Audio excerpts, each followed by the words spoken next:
Central Church is celebrating its 90th anniversary this year, but its roots actually go further back than that. It's a product of a merger between Broad Street and Centenary Methodist churches at the time. People of great faith had this vision to be a grand church in the heart of, at that time, the heart of the city. And there were some incredibly faithful people, if you read the history of the church, who really were instrumental in the merger, instrumental in getting this property and building this church, and then even beyond that, were critical to weathering the first few years, because the 2 years after the church opened, the Great Depression hit. And they weathered that. They were able to keep moving forward until they paid the original debt, I believe it was 1945, and they dedicated the church. This church, when it was started, was a neighborhood church. Everyone either walked to church or rode the bus. At that time, it was a very big church. It had a lot of railroad members, which was one of the higher class type jobs of the area. Came a period of time when people scattered to the neighborhood, from the neighborhood out to the suburbs. There came a time when this neighborhood became an undesirable neighborhood, but the faithfulness of the church family has always been there. I was thinking last night that Mother and Daddy, Gene and Bob Ellis, and you and I have spent 275 years in this church. Sometimes I feel that old. 275 years, that's a lot of time to put into one congregation.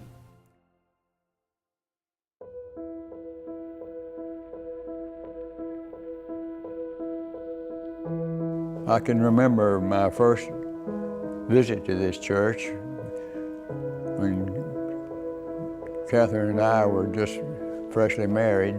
She had been a member here. And I was awed by the beautiful sanctuary. And today I think it's just as beautiful as it ever was.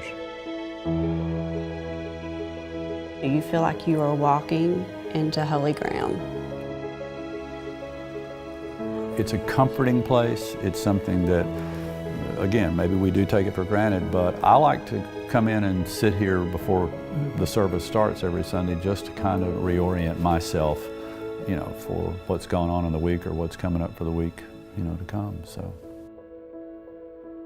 I actually don't remember the first time I was probably carried into the sanctuary as an infant, because I am fourth generation of my family in this church, and I did raise my two daughters who would be fifth generation in this church, and I'm very, very grateful for the support and the nurturing that this congregation has given me.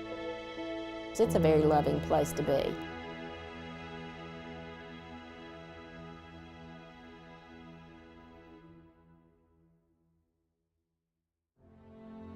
Our vision at Central is to extend hospitality, serve the community, and embrace all.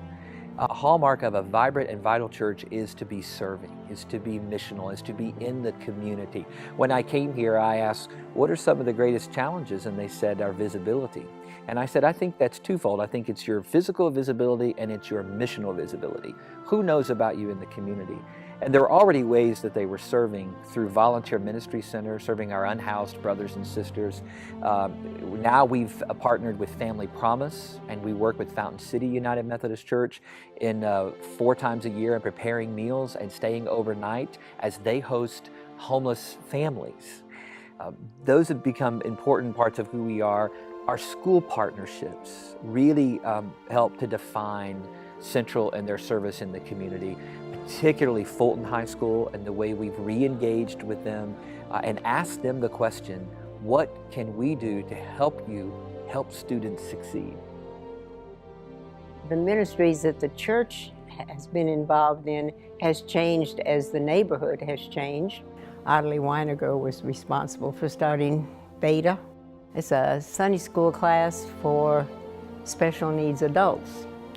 And it happened one Sunday, some of them were housed in a house across the street, and they were watching us all come to church. And Ottilie saw them sitting on the porch and said, "Would you like to come to church?"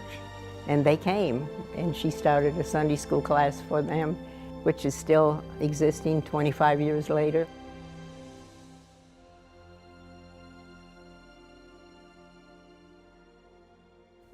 You said something grumpy about why do we have to go to church? Because we were going like a different church every week, remember? Yeah. Well, not every week. And remember, you searched the biggest organ in Knoxville, and then you ended up going to the wrong church?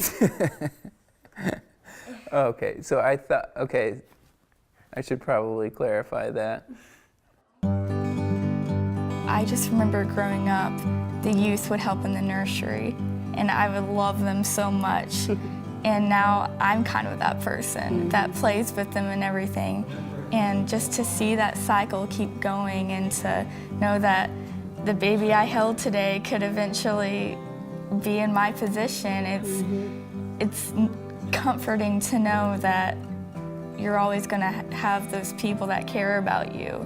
And just when I work with the elementary school kids and they answer questions and you can actually see them getting excited about a Bible story, it makes every hard time that you ever have with them so much worth it. When I arrived 3 years ago, the average age of the church was probably in the mid-60s. And in the course of the last 3 years, that age has dropped pretty dramatically. We're now, and we've done some statistical work on this, our average age is about 44 and a half. And we are truly seeing people from all generations, from the very youngest babies to a 96-year-old, and everything in between. And that's being reflected on Sunday mornings. So the anniversary team really wanted to capture a snapshot of who we are now and who we want to be in the future. Want to welcome you here. You know, we're part of this community and we intend to be here for a long, long time. But as you said, our membership has grown. And young families are coming back into this church with children, and we have such a thriving children and youth program right now that I think that play space is going to be very important. I do too. I'm looking forward to that. Of course, there's always the other part as trustees we have to worry about, and that's all the deferred maintenance that has occurred in this building over the years. Well, that's true. We took a big hit at on Renaissance 1. We'll try to take another big hit at Renaissance 2 when we deal with the heat and air conditioning systems around the building. These 90-year-old windows that have had no attention for the last 3 decades that need attention. So there's the deferred maintenance, but there's the aspiration with the playground, plus this continued push for accessibility to all, whether it's in our restrooms, or whether it's the way you enter or leave the building. I think that's just very important. Anytime you have an anniversary, not only are you looking to the past, but you're also grounding yourself in the present, and you can't help but look forward to the future. And 90th gives you an opportunity to look ahead to 100. And you say, what will help us get to 100? Well, we've talked about the demographics of the church for all generations. But in particular, when you think about a building like this, there are things that you have to do, things to keep it up. You don't think about, every day you don't think about, well, the windows, what's happening to the windows? What about the 4th floor and the locker rooms that we have there, and how do we want to use those? All of our projects that we're thinking about doing fall under the umbrella of our vision.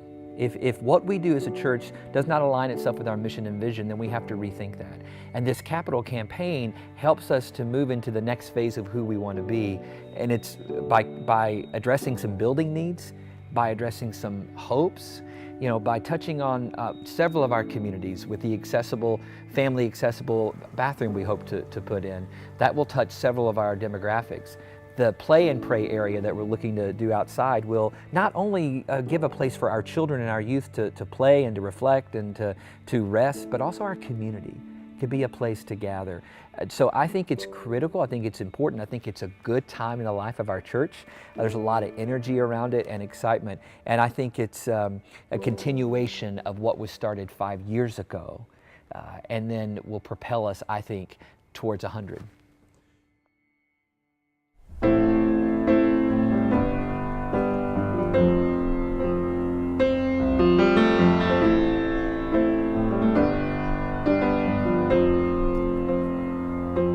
the God of this city.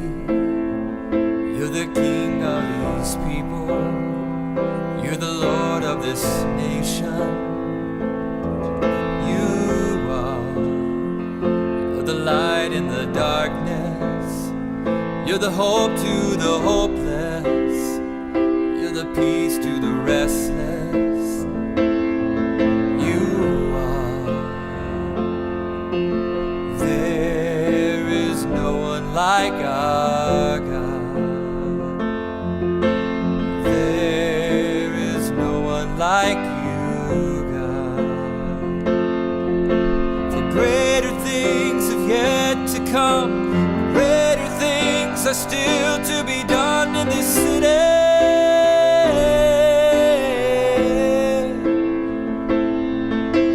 Greater things have yet to come. Greater things are still to be done here.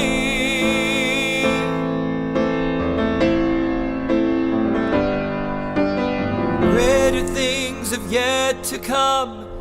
Greater things are still to be done here.